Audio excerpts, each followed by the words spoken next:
Červené bobule šípok pútali pozornosť už aj našich predkov. Nebola to však výslovne ich žiarivá farba v pomaly šednúcom kraji, ale aj ich liečivé účinky. Dnes už dobre vieme, že šípky obsahujú mnoho užitočných vitamínov, ako napríklad vitamín C, dokonca viac ako citróny. Na počesť našich predkov a prichádzajúcej zimy vám ukážem, ako sa pripravuje klasický šípkový lekvár a k tomu upečiem jednoduchý domáci chlebík.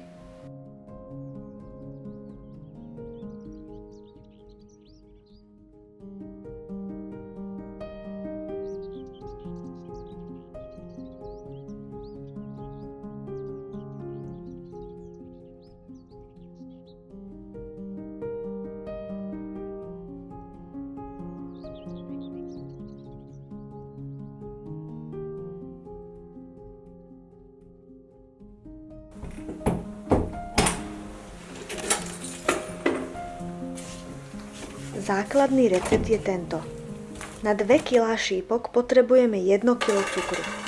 Recept treba prispôsobiť množstvu šípok. Šípky umieme, vytriedime nepekné kúsky, po prípade iné znečistenia a odvážime ich, aby sme vedeli, koľko cukru budeme potrebovať.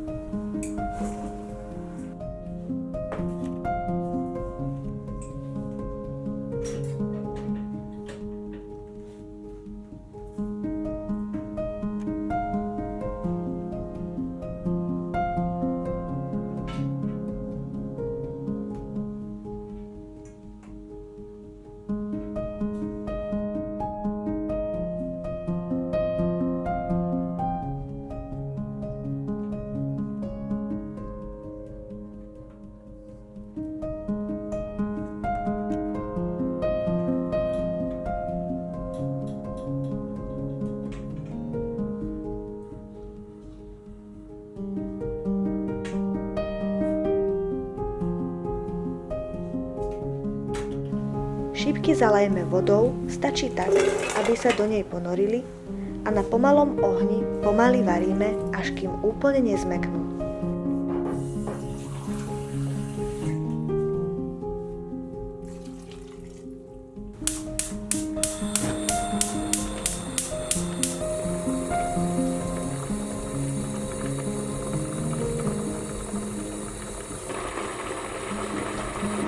Po varení ich prepasírujeme.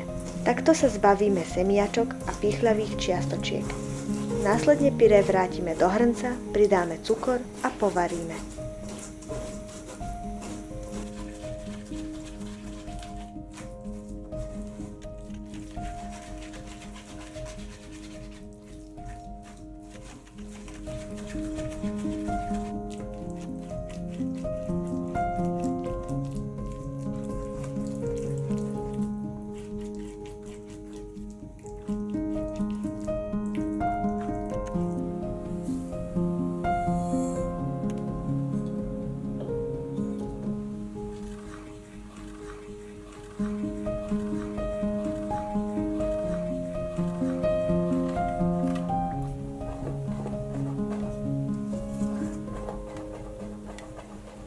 Ešte horúce naplníme do fľaš, zatvoríme a otočíme dole hlavou.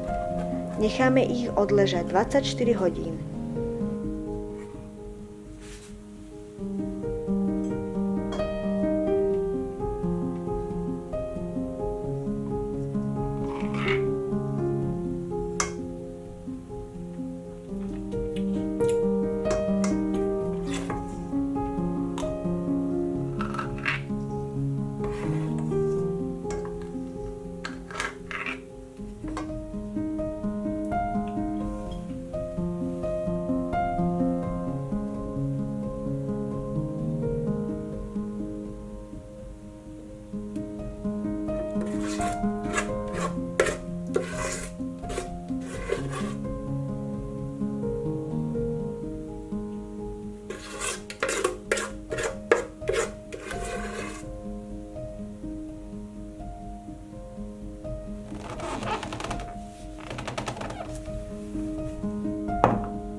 K domácemu šípkovému lekváru si môžete dopriať aj kvalitný domáci chlebík.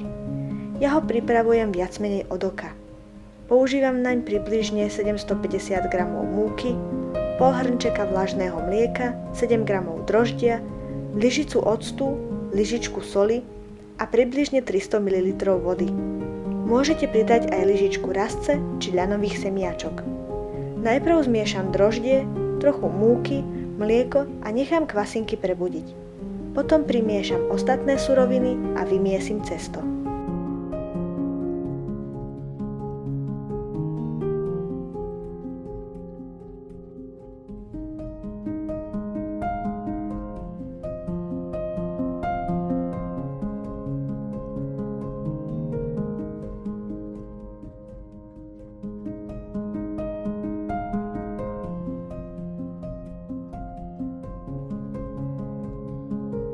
Necháme ho kysnúť na teplom mieste pokojne aj celý deň či cez noc.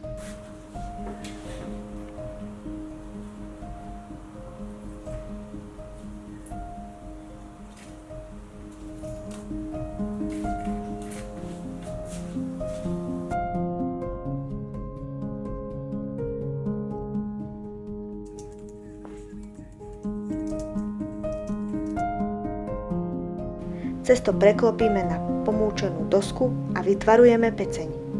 Chlebík preložíme na plech a necháme ho ešte 20 minút kysnúť. Potom ho natrieme slanou vodou a spravíme jemné zárezy, aby pri pečení nepopraskal. Vložíme do rúry na 200 stupňov Celzia a pečieme až do zlatohneda.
Túto skvelú pochuťku môžete podávať rovno z rúry s maslom a šípkovým lekvárom. Dobrú chuť!